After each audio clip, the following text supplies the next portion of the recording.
नमस्कार दोस्तों, मैं संजय आपका अपने इस चैनल पर फिर से स्वागत करता हूं। आज हमारा सेशन दूसरा है और ये क्लास दूसरी है। आज हम बात करेंगे यूपीआई के बारे में। इस क्लास को स्टार्ट करने से पहले अगर आपने पुरानी क्लास नहीं देखी है तो आप उसे ज़रूर देख लें। उसी के बाद ये उसका आगे का एक्सटेंशन है। तो चलिए स्टार्ट करते हैं। देखिए, यूपीआई के बारे में आप सब जानते हैं, आप रोज़मर्रा की ज़िंदगी में इसे इस्तेमाल करते हैं, ठीक। 2014 से पहले डिजिटल ट्रांजैक्शन काफ़ी कम होते थे, तो यूपीआई एक मतलब बहुत ही इम्पोर्टेंट स्टेप है जो इंडियन गवर्नमेंट द्वारा लिया गया और उसके बाद जो है देश में डिजिटल ट्रांजैक्शंस का बूम आ गया। आज की डेट में तो ये हालत है कि पूरी दुनिया के एडवांस इकोनॉमी भी भारत में आके मतलब उनके डिप्लोमेट्स भी भारत में आके ये देख रहे होते हैं कि अरे इंडिया में जो है चाय की टपरी पे या वेजिटेबल सेलर या फिर फ्रूट सेलर ये भी यूपीआई से पेमेंट ले रहे हैं। तो दे फॉर देम इट इज़ मतलब a matter of surprise. Bharat जैसे देश में जो खुद एक डेवलपिंग कंट्री है वहाँ इतनी एडवांस टेक्नोलॉजी है compare to the European nations. तो ये एक बात है, ठीक। तो यूपीआई का जो हम यूज़ करते हैं वो हम डिजिटल पेमेंट के लिए कर रहे होते हैं, ठीक।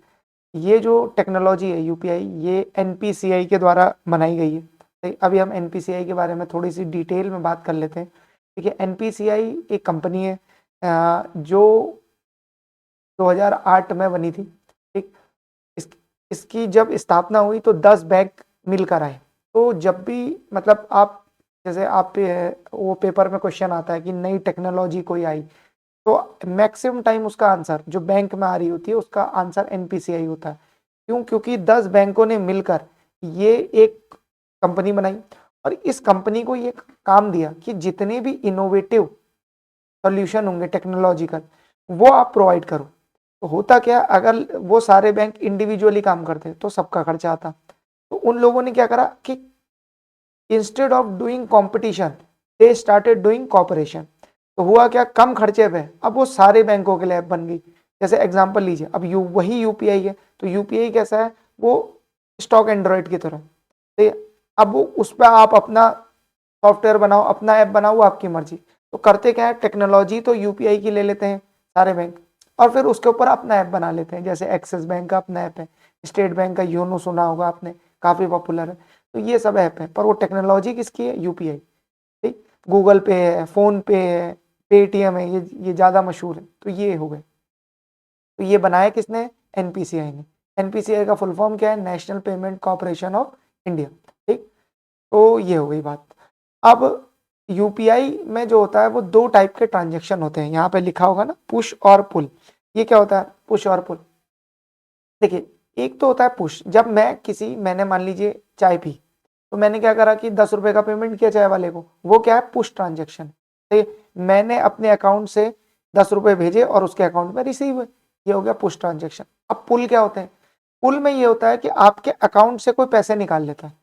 अब आप कहोगे ऐसे तो कोई पैसे निकाल लेगा, ये तो गलत बात है। नहीं, जैसे ईएमआई होती है, सही। अब उसमें वो हर एक महीने की निश्चित तारीख को कट रही होती है। जैसे मान लीजिए कि 31 तारीख को या 30 तारीख को ईएमआई कट रही, सही। तो 30 तारीख को अगर ईएमआई कटती है तो वो उस दिन क्या होगा, आपके खाते में ऑटोमेटिक डेबिट लगेगा, वो यहां से हो सकता है, सही। आप क्या कर सकते हैं, नेटफ्लिक्स या फिर अमेजॉन, इनका मंथली सब्सक्रिप्शन ले सकते हैं, वो भी हो सकता है। तो उसमें भी क्या होगा, हर मंथ उनको फीस काटनी पड़ेगी, उसके लिए आपको मैंडेट लगाना पड़ेगा। तो आजकल वो मैंडेट यूपीआई से भी लग जाता है, ठीक। अगर आप शेयर मार्केट में इन्वेस्ट करते हैं और आईपीओ में इन्वेस्ट करते हैं तो असबा की फैसिलिटी जो है वो अब यूपीआई के ऐप के थ्रू भी हो जाती है कि यूपीआई में आपका अमाउंट ब्लॉक कर दिया जाता है। तो ये सब यूपीआई के फायदे। अब जो पेपरों में आता है अक्सर कि लिमिट्स पूछ ली जाती है, तो लिमिट कितनी है यूपीआई ट्रांजैक्शन की, तो आपके सामने बहुत ही क्लियरली मेंशन किया गया है लिमिट्स का। नॉर्मल ट्रांजैक्शन के लिए 1 लाख रुपए लिमिट है, अभी लेटेस्ट चाहिए, सही। अगर आपको कैपिटल मार्केट जैसे कि आईपीओ या म्यूचुअल फंड या क्रेडिट कार्ड की पेमेंट या ईएमआई, इंश्योरेंस पेमेंट, इसके लिए 2 लाख की लिमिट है, पर डे की लिमिट की हम बात कर रहे हैं, ठीक। पर अगर आपको मान लो कि गवर्नमेंट सिक्योरिटी खरीदनी है, रिटेल डायरेक्ट स्कीम आरडीएस, इसकी बात हम आगे करेंगे, ठीक, डिटेल में करेंगे इसकी बात। अभी आप खाली इतना समझिए कि अगर आपको गवर्नमेंट सिक्योरिटी खरीदनी है रिटेल डायरेक्ट स्कीम के तहत तो 5 लाख तक का यूपीआई हो सकता है।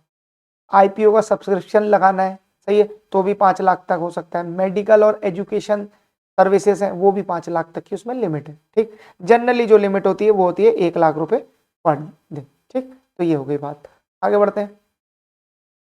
अब ये देखते हैं कि जो अपना एनपीसीआई है, सही है, इन्होंने यूपीआई जैसे फोन 2 टाइप के होते हैं, एक तो होता है स्मार्टफोन, एक होता है फीचर्ड फोन।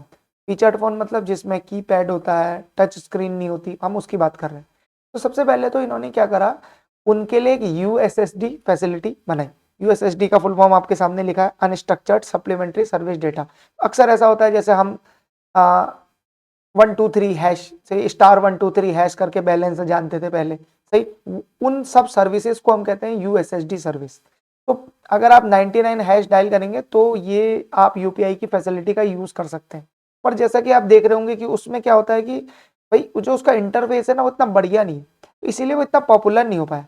तो आरबीआई ने क्या करा, एक नई फैसिलिटी जो है वो प्रोवाइड करी जनता को, और उस फैसिलिटी का नाम है आरबीआई 123 पे, मतलब एनपीसीआई 123 पे। अब इसमें क्या होता है, ये पूरी इसकी देखिए, ये पूरा इसका वो है। अब इसमें क्या होता है, आप कॉल कर ले चाहे, सही, कॉल करके आप यूपीआई पेमेंट कर सकते हैं, या फिर आप चूज करके कर सकते हैं, या इसमें अभी भी यूएसएसडी की है, मिस कॉल करके भी हो जाता है। तो ये उनके लिए जिनके पास फीचर्ड फोन है। आप में से बहुत सारे लोगों ने इसका यूज शायद ही किया हो, सही, क्योंकि आप सब लोग स्मार्टफोन यूज करते हैं। तो ये उनके लिए है जिनके पास फीचर्ड फोन। ठीक, ये सुविधा जो है आरबीआई के द्वारा 2022 में लॉन्च करी गई थी। इसमें सब है, जैसे आईवीआर होता है, सही है, इंटरैक्टिव वॉइस रिस्पॉन्स। तो आप यहाँ से फोन करेंगे तो वो आपसे बोलेगा कि 1 प्रेस करो, 2 प्रेस करो फॉर ट्रांजेक्शन, फॉर डिक्लाइन। तो ऐसा करके वो पूरा रूट करते हैं और फिर वो हो जाता है काम। ठीक, तो ये हो गया। अब आगे बढ़ते हैं।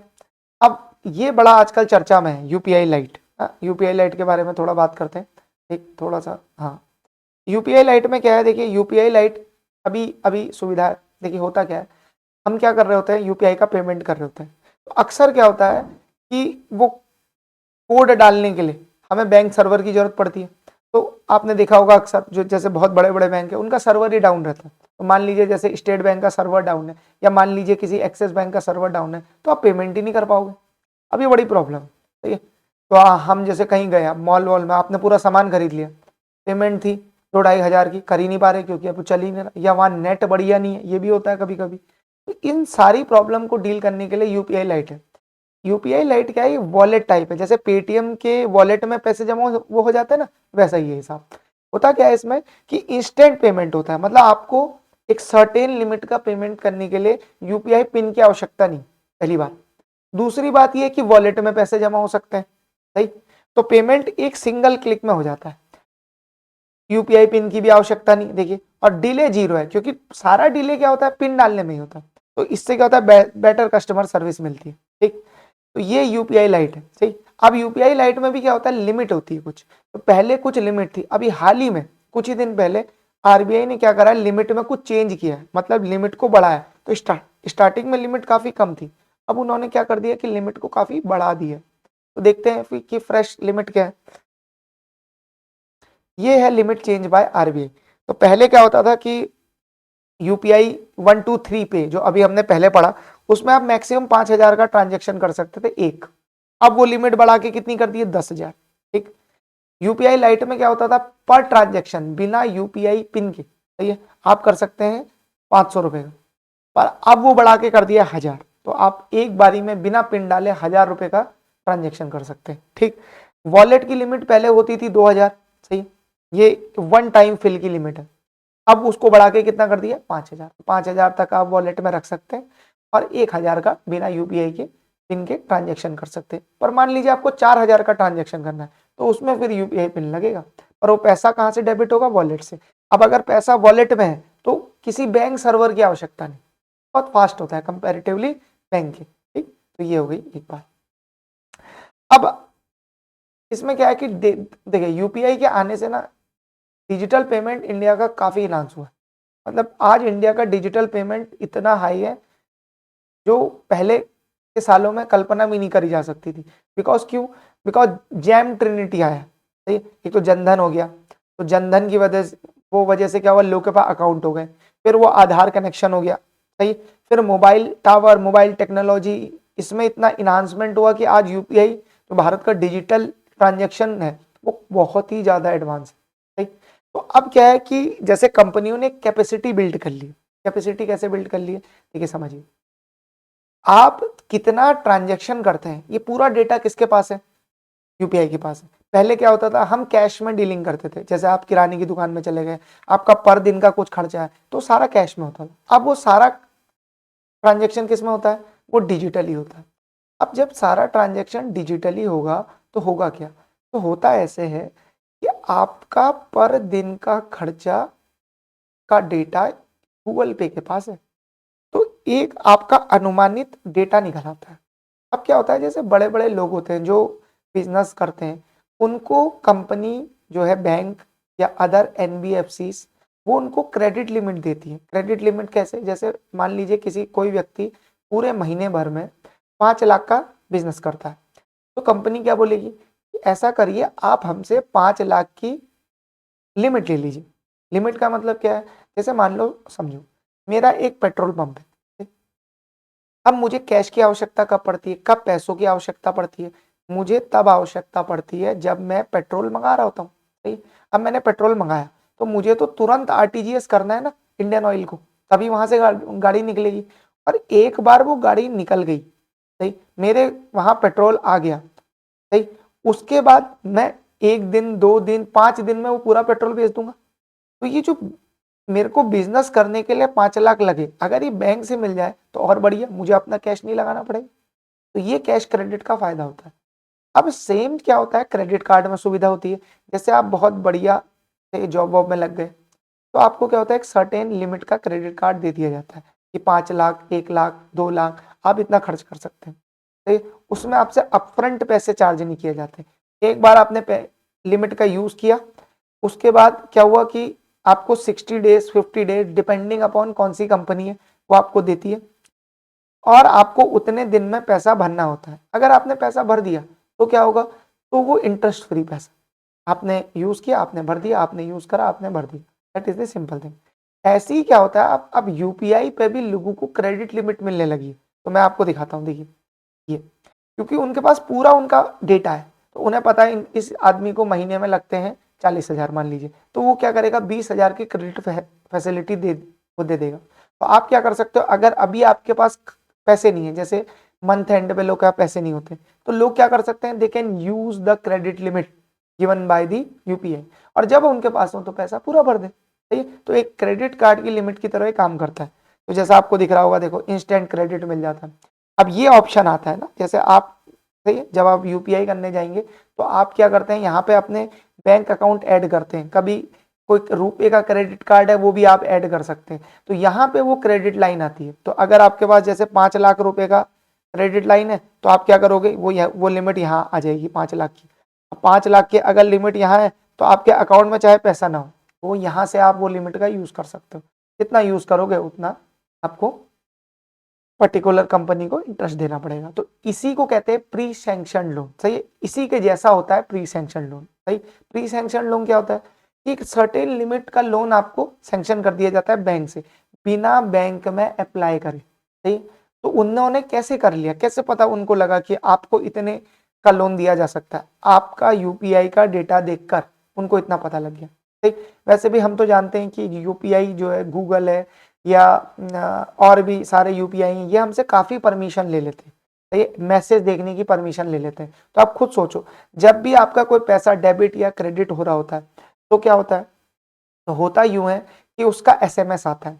अब एसएमएस रीड करने की कैपेबिलिटी तो होती है इनमें, सही है, तभी तो जब आपका ओटीपी आता है वो तुरंत पढ़ लेते हैं। तो वो क्यों हो रहा है, वो इसीलिए हो रहा है because they can read your message. और ये सब आप कब कर रहे होते हो, जब ऐप इंस्टॉल करते हो, तो उनका पूरा डेटा है आपके पास, आपका, सही, उनका आपका पूरा डेटा है। तो इस डेटा को वो बैंक को सेल करते हैं और बैंक एक लिमिट वो डिटरमाइन कर लेता है कि हाँ इस व्यक्ति को 5 लाख का लोन दिया जा सकता है, इस व्यक्ति को 1 लाख का लोन दिया जा सकता है, ऐसा।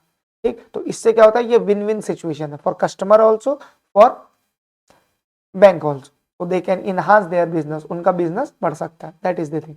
अब थोड़ा आगे बढ़ते हैं, थोड़ा अभी यूपीआई के बारे में ही बात करेंगे, एनपीसीआई के बारे में बात करेंगे। तो देखो अब यूपीआई की वजह से एक और सुविधा हुई है। देखिए पहले अपने को जब भी पैसे निकालने होते थे तो हमको जाना पड़ता था एटीएम में एक डेबिट कार्ड लेके। अब समस्या क्या होती थी, कि वो डेबिट कार्ड हमेशा पर्स में रखो, और वो जब भी पैसे निकालने हैं तो वो एटीएम कार्ड का यूज करो, शॉपिंग करनी है तो भी वो डेबिट कार्ड का यूज करो या क्रेडिट कार्ड का यूज करो। अब क्या है, अगर आपको कैश चाहिए, जैसे कुछ चीजों में कभी कभी कैश की आवश्यकता होती है, तो आप बिना कार्ड के कैश निकाल सकते हैं। वो कैसे निकाल सकते हैं? By the help of UPI. तो ये एक सुविधा है, इंटर ऑपरेबल कार्डलेस विड्रॉल, ये एक सुविधा है। इसमें क्या होता है, इसमें ऐसा होता है कि अगर आपके पास कार्ड नहीं है तो आप यूपीआई, जैसे वहां पर क्या होगा, जैसे आपको दिख रहा होगा कि एटीएम में एक ऐसा यूपीआई जनरेट हो जाता है। इस यूपीआई को आप क्या कर सकते हैं, इस यूपीआई को आप स्कैन करोगे, इधर से ट्रांजेक्शन ऑथोराइज करोगे, उधर से पैसे आ जाएंगे। That is the simple thing. तो you don't need a card, ठीक है, तो कार्ड खोने की समस्या से निजात। तो ये अभी आजकल काफी पॉपुलर है। अब देखो क्या है, ये काम कैसे करता है, इसकी पूरी डिटेल है कि आप क्यूआर को स्कैन करो, फिर उसके बाद आपको ऑप्शन आएगा, विड्रॉल का भी है और डिपॉजिट का भी है। अभी ये सुविधा विड्रॉल में ही नहीं है, डिपॉजिट में भी हो गई, ठीक। तो ये चीज है, इसमें आप क्या कर सकते हो, किसी भी बैंक में जा सकते हो। अच्छा, अगर आपका पास स्टेट बैंक का खाता है, तो स्टेट बैंक में तो योनो ये कब से ही कर रहा है, आपने सुना होगा योनो कैश, ठीक है, वो यही है, ठीक, ठीक। तो आगे बढ़ते हैं, ठीक। अब देखिए एनपीसीआई वालों ने एक और टेक्नोलॉजिकल जो है फेदर उनकी कैप में है, टेक्नोलॉजिकल इनोवेशन किया। वो टेक्नोलॉजिकल इनोवेशन क्या है, रुपे क्रेडिट कार्ड। अब पहले क्या होता था, जो आपको क्रेडिट कार्ड और डेबिट कार्ड मिलते थे, उसमें क्या होता था, वो कार्ड की में आप एक तो देखते होंगे बैंक का नाम, state bank of India, IndusInd bank of, ठीक, इंडसइंड बैंक या फिर एक्सिस बैंक, और एक कोने में, सही है, राइट हैंड कॉर्नर में बिलो में लिखा रहता था वीजा या मास्टर कार्ड। आजकल क्या हो गया, रुपए के क्रेडिट और डेबिट कार्ड भी आने लगे। रुपे इंडिजीनियसली डेवलप्ड है, वो एनपीसीआई के द्वारा डेवलप है। अब आपके मन में ख्याल आएगा, जब मास्टर कार्ड और वीजा पहले से ही है, तो फिर रुपए को डेवलप करने की आवश्यकता क्या थी? देखिए आवश्यकता बहुत ही इंपॉर्टेंट, आवश्यकता आत्मनिर्भरता की, ठीक है, कि सारा डेटा रुपए का सर्वर किधर होगा, इंडिया में ही होगा, तो सारा डेटा कहाँ रहेगा, इंडिया में ही रहेगा, सही। अब क्या है, आप ये कहेंगे कि मास्टर कार्ड और वीजा भी तो है, तो उनसे बोल दो कि सारा डेटा यहाँ रख दो, नहीं, ऐसा नहीं होता। अगर हमारे पास अपनी कोई सुविधा नहीं होती या अपनी कोई फैसिलिटी नहीं होती और हम मास्टर कार्ड और वीजा से कहते, तो मास्टर कार्ड और वीजा भी जानता है कि भारत के पास तो कोई टेक्नोलॉजी नहीं है कि ये खुद अपना पेमेंट कर ले, तो वो क्या करेगा, वो आपसे बोलेगा हम नहीं मान रहे, और आपकी मजबूरी हो जाएगी। तो आरबीआई ने क्या करा, पहले एनपीसीआई को बोला भाई डेवलप करो, एनपीसीआई ने डेवलप कर दिया, उसको लॉन्च कर दिया। अब मास्टर कार्ड और वीजा वालों को कहा, तो हमने पिछली क्लास में इसकी बातचीत ही करी थी कि सर्वर भारत में रखो, अब उनको मानना पड़ेगा क्योंकि we have the technology which can replace Mastercard और वीजा। तो अगर वो नहीं मानेंगे तो हम रुपए से को रिप्लेस कर देंगे। ये होता है तरीका। सेल्फ डिपेंडेंट बनने के लिए, अपनी पॉलिसीज को कंपनी पे लागू करने के लिए आपको इंडिजेनाइजेशन ऑफ द टेक्नोलॉजी करना होता है, सही। ये है इसका एग्जांपल, सही। तो कभी आपके इंटरव्यू में या कहीं पर आ जाए कि इंडिजेनाइजेशन का फायदा क्या है, तो आप एक बढ़िया एग्जांपल दे सकते हैं रुपे क्रेडिट कार्ड का, रुपे टेक्नोलॉजी। तो रुपे क्या है, पेमेंट गेटवे जो आरबीआई के द्वारा डेवलप किया गया, ठीक, एनपीसीआई के द्वारा डेवलप किया गया। NPCI national payment corporation of India, ये दुनिया का 7th पेमेंट गेटवे है, सही है। पेमेंट गेटवे के एग्जांपल क्या है, मास्टर कार्ड, वीजा, ये सब इसके एग्जांपल। ये 2012 में आया, मतलब उस समय लॉन्च करा था। अच्छा, इसका फायदा क्या है, इसमें जो होता है ना, इसमें जो चार्जेस हैं वो काफी कम है कंपैरेटिवली बाकियों की। तो आप कहोगे चार्जेस ये हम कहाँ देते हैं आप जो साल में चार्ज वो देते हो ना अपने कार्ड का, चाहे आपका डेबिट हो या क्रेडिट हो, ठीक, दोनों का आप चार्ज देते हो, वो चार्ज एक्चुअली दो लोगों में डिवाइड होता है, एक तो बैंक में, दूसरा कार्ड कंपनी में, सही, जो गेटवे प्रोवाइड करती है, तो वीजा और मास्टर कार्ड में। रुपए में ये चार्ज कॉस्ट कम है। अच्छा, रुपए की वजह से ही हम जनधन वालों को डेबिट कार्ड दे पाए, क्योंकि देखिए जिनका जनधन होगा उनके पास तो इतने पैसे होंगे नहीं कि वो कार्ड का पेमेंट कर पाए। तो इसीलिए हमने पहले टेक्नोलॉजी डेवलप करी, और एक बार हमने टेक्नोलॉजी डेवलप कर दी तो जितने भी जनधन खाते हैं उनको हमने क्या करा, फ्री में डेबिट कार्ड इशू करा। तो इसीलिए अगर आपके पास जनधन का खाता है तो आपके पास रुपए का डेबिट कार्ड ही होगा। ये एक हमने क्या करा, टेक्नोलॉजी का यूज करा, किसके लिए, फाइनेंशियल इंक्लूजन के लिए। तो फाइनेंशियल इंक्लूजन एक वर्ड होता है, उसमें जैसे कि नाम में ही मेंशन है, मैं आपसे पहले भी कह चुका हूँ कि आधी चीजें जो है वो क्या होती हैं, वो नाम में ही मतलब फुल फॉर्म से ही पता लग जाती है। तो फाइनेंशियल इंक्लूजन, फाइनेंशियल इंक्लूजन क्या है भाई, इस देश की जनता का को बैंकिंग सिस्टम में, इंश्योरेंस में जो फाइनेंशियल इंस्ट्रूमेंट है उनके उनके प्रति अवगत कराना, ठीक, उनका जनता यूज करे, इस पूरी प्रोसेस को फाइनेंशियल इंक्लूजन कहते हैं। और इसका पहला स्टेप है आपका अकाउंट। अगर आपका बैंक में अकाउंट होगा तो आप फाइनेंशियल इंक्लूजन के काफी प्रोडक्ट्स का आप यूज कर सकते हैं। बाकी हम फाइनेंशियल इंक्लूजन के बारे में डिटेल में पढ़ेंगे, तो ये पहला हो। अब एक और सुविधा जो एनपीसीआई की तरफ से, आज एनपीसीआई के सारे हम जितने भी इंपॉर्टेंट हैं वो हम सारे निपटा लेंगे। तो एनपीसीआई में क्या है, एक चीज है जिसको हम कहते हैं national financial switch, national financial switch. अब ये क्या होता है, नेशनल फाइनेंशियल स्विच ये होता है, देखिए समझिए। अब मैंने आपको पिछली क्लास में बताया था, मैंने कहा था सारे बैंक की जो ब्रांच है वो एक दूसरे से जुड़ी हुई है, किसकी हेल्प से, सही, वो जुड़ी हुई है कोर बैंकिंग सॉल्यूशन। अब क्या होता है देखिए समझिए, अब आप ध्यान से समझना, मैं एक्सिस बैंक का credit card, sorry axis bank का डेबिट कार्ड लेके गया और मैंने स्टेट बैंक के एटीएम में डाला, तो पैसे तो विड्रॉ हो जाते।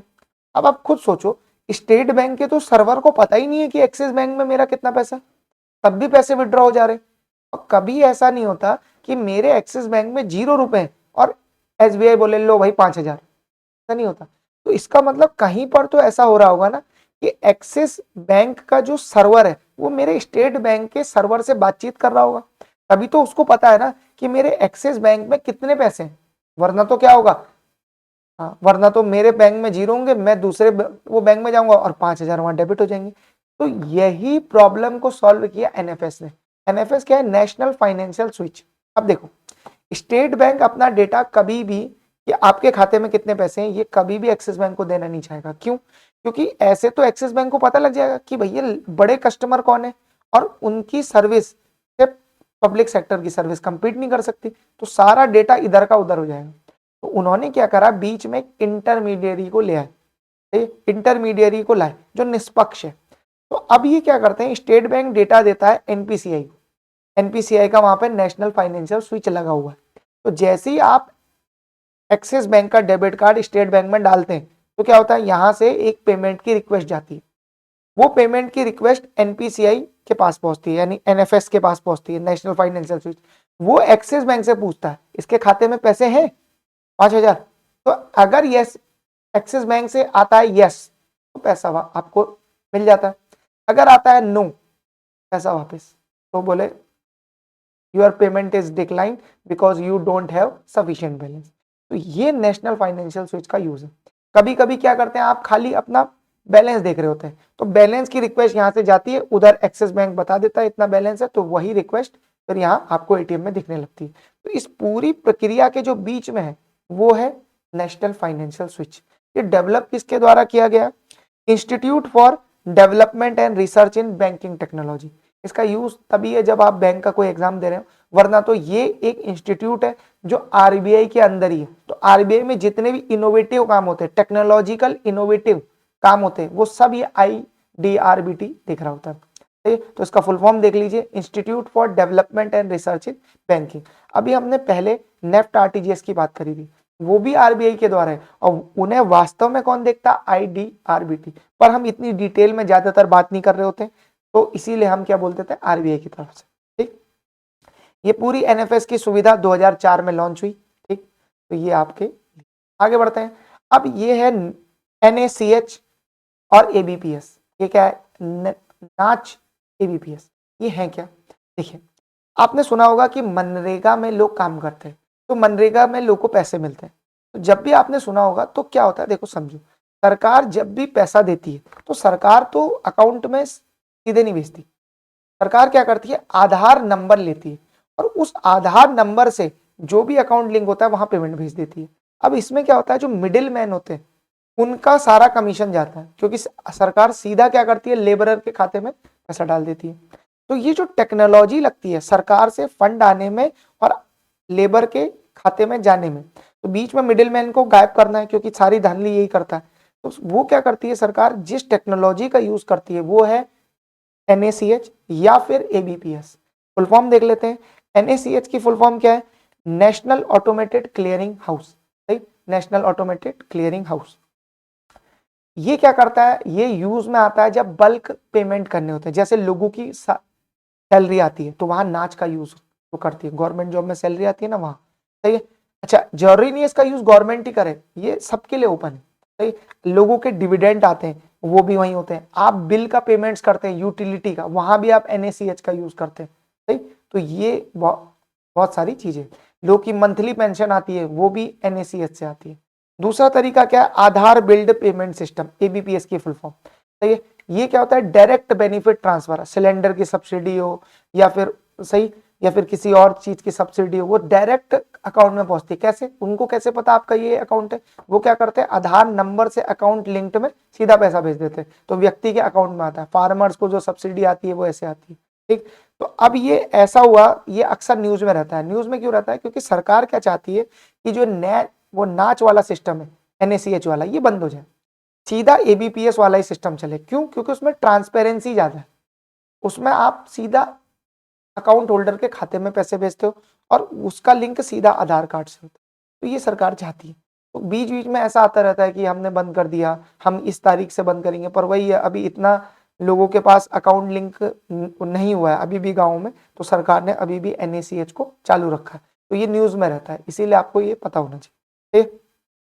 दोनों जो पेमेंट मोड है वो महात्मा गांधी मनरेगा में यूज होते हैं। मनरेगा की फुल फॉर्म कहीं कहीं पर पूछ ली जाती है, तो वो फुल फॉर्म है Mahatma Gandhi national rural employment guarantee, ठीक।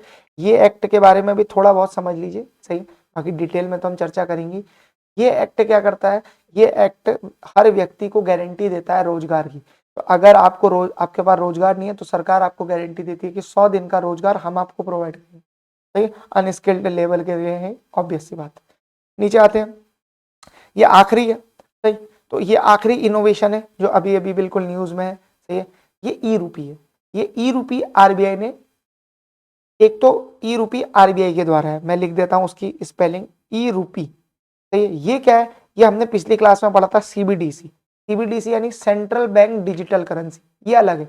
और ये ई रूपी, ये NPCI के द्वारा है, वो अलग है, दोनों अलग अलग चीजें। ई रूपी क्या होता है? एक कूपन कोड होता है, कूपन कोड QR का कोड होता है ना, वैसा ही समझिए, सही। अब होता क्या है देखिए, समझिए, सरकार ने भेजे किसी सरकारी स्कूल में जूते के लिए पैसे, सही।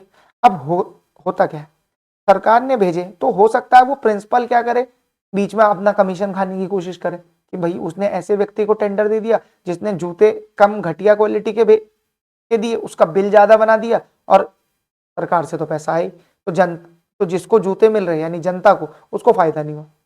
अब सरकार ने ये कहा ठीक है, हम क्या करते हैं कि उस बच्चे के खाते में ही पैसा डाल देते हैं। अगर वो बच्चे का खाता नहीं है तो उसके गार्जियन के खाते में पैसा डाल देते हैं। इसमें भी एक प्रॉब्लम आई। अब आप तो जानते हैं कि गांव का व्यक्ति इतना पढ़ा लिखा नहीं होता, वो जो पैसा आता है उसको क्या करता है, उससे वो शाम को शराब पी ले रहा है या उससे कुछ और काम कर ले रहा है, सही, जो गलत है। अब वो बच्चे को बेनिफिट नहीं मिला, तो सरकार ने क्या करा, हम क्या करते हैं, एक कोड दे देंगे। अब वो क्या होगा, वो QR कोड जैसा होगा, सही है। जैसे अमेजोन का आपको गिफ्ट कार्ड मिलता है, अब वो गिफ्ट कार्ड का यूज कहाँ हो सकता है, केवल अमेजोन। सेम सरकार ने क्या करा, एक UPI, एक कोड जनरेट कर दिया। अब इस कोड का, अब ये क्या है, कूपन कोड, इस कोड का यूज केवल जूते वालों की दुकान में हो सकता है। इस कूपन कोड का यूज केवल जूते की पेमेंट के लिए हो सकता है। तो व्यक्ति को जूता तो खरीदना ही होगा, दैट इज द थिंग। और जूता अच्छी क्वालिटी का ही खरीदेगा जितने के सरकार ने पैसे दिए, तो सरकार का गोल फुलफिल हो गया। सरकार ने जो सब्सिडी, जो सुविधा भेजी थी, वो लास्ट स्टैंडिंग मैन के पास पहुंच गई जिसके लिए वो बनी थी, और बीच में एक भी रुपया नहीं गया। राजीव गांधी ने एक बार कहा था कि हम 1 रुपया भेजते हैं ना सेंट्रल गवर्नमेंट, तो आप तक 10 पैसे पहुंचते हैं। इस चीज को सरकार अब धीरे धीरे एलिमिनेट कर रही है। कैसे कर रही है? Direct benefit transfer. और ये संभव क्यों हो पाया? जैम ट्रिनिटी की वजह से। जैम ट्रिनिटी मतलब जन धन आधार मोबाइल फैसिलिटी, सही। इन तीनों के मिश्रण से ये संभव हो पाया। और अब ये NPCI क्या कर रही है, उस प्रोसेस को और एफिशिएंट बना रही है। जहां जहां लूप होल्स है वो ढक के जा रहे हैं, ठीक। तो आज हमने ये पूरा पढ़ लिया। अगली बार हम डेबिट कार्ड, क्रेडिट कार्ड, इनके बारे में थोड़ा डिटेल में जानेंगे। ये सारी क्लासेस आपके लिए बहुत इंपॉर्टेंट है। अगर आप बैंक की तैयारी कर रहे हैं, यूपीएससी की भी तैयारी कर रहे हैं, तो भी ये आपके लिए बढ़िया है। एसएससी, स्टेट पीसीएस के लिए ये पूरा एक कंप्लीट कोर्स है, जिसके बाद आपको इकोनॉमी की काफी अच्छी समझ हो जाएगी। अब 2 सवाल है वो आपको सॉल्व करने हैं। ये पहला क्वेश्चन है, सही, तो मैं क्वेश्चन पढ़ देता हूं आपके लिए। पहला क्वेश्चन है ईपीएफओ, सही। एक मिनट दीजिए बस मुझे।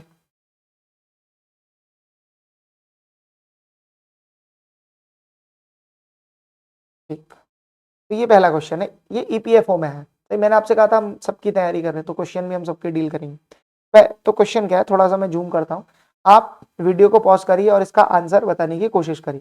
ठीक, तो क्वेश्चन क्या है मैं पढ़ देता हूँ आपके लिए। In India RTGS and NEFT payment are owned and operated by NPCI. तो इसका ये पहला स्टेटमेंट है। दूसरा क्या, NPCI is entity promoted by banks या ओन्ड। हाँ ये तो सही है, नीचे वाला, ऊपर वाला गलत है, क्योंकि अभी मैंने आपको बताया आरटीजीएस और नेफ्ट कौन देखता है, आरबीआई, और आरबीआई के अंदर कौन देखता है ये भी आपको पता, आईडीआरबीटी, अभी बताया था ऊपर। तो पहला वाला स्टेटमेंट गलत है और दूसरा वाला सही है, तो आंसर क्या है, ओनली टू, सही। अब एक क्वेश्चन और देख लेते हैं, ये क्वेश्चन यूपीएससी में आया हुआ है। तो इस क्वेश्चन में क्या पूछ रहा है, which currently describe the meaning of legal tender. ये हमने पिछली क्लास में इसकी चर्चा करी थी कि लीगल टेंडर क्या होता है। 2 चीजों की वो चर्चा करी थी, एक तो फिएट मनी की चर्चा करी थी। तो फिएट मनी में आपको मैंने बताया था कि फिएट मनी वो करेंसी है जो रूलर द्वारा निकाली गई है। तो जैसे इंडिया में क्या है, हमारी रूलर कौन है, गवर्नमेंट ऑफ इंडिया। तो गवर्नमेंट ऑफ इंडिया द्वारा क्या निकाला गया, रूपी। यूएस में क्या है, dollar, that is the thing. और लीगल टेंडर क्या होता है, फिएट मनी प्लस जिसमें सारे लीगल क्लेम जो है वो सेटल हो जाते हैं, दैट इज द थिंग। अब क्या बोल रहा, the money tendered in court of law to defray the fees in legal cases, पहली बात। दूसरा, the money that creditor is under compulsion to accept the settlement of his claim, या that is the thing ना, second वाला कि compulsion है, creditor मतलब जिसने आपसे पैसे लिए। तो सेकंड वाला स्टेटमेंट बहुत ही बढ़िया। थर्ड वाला द बैंक मनी, ये तो है ही गलत, तो यहाँ पे हो गया। Metallic money in the circulation of currency, नहीं हो, नो इट इज, जरूरी नहीं है ना कि मेटेलिक मनी हो, पेपर करेंसी भी तो हो सकती। तो इन सब में ये फ्लॉ, तो इसमें कोई फ्लॉ नहीं है, ये बिल्कुल बढ़िया है। तो इसका आंसर क्या है, सेकंड। चलिए आज का सेशन यही समाप्त करते हैं। ठीक, 30-30 मिनट के सेशन रहेंगे, क्विक रहेंगे, आप बार बार रिवीजन करिए, बार बार पढ़िए। ठीक, thank you very much for your time.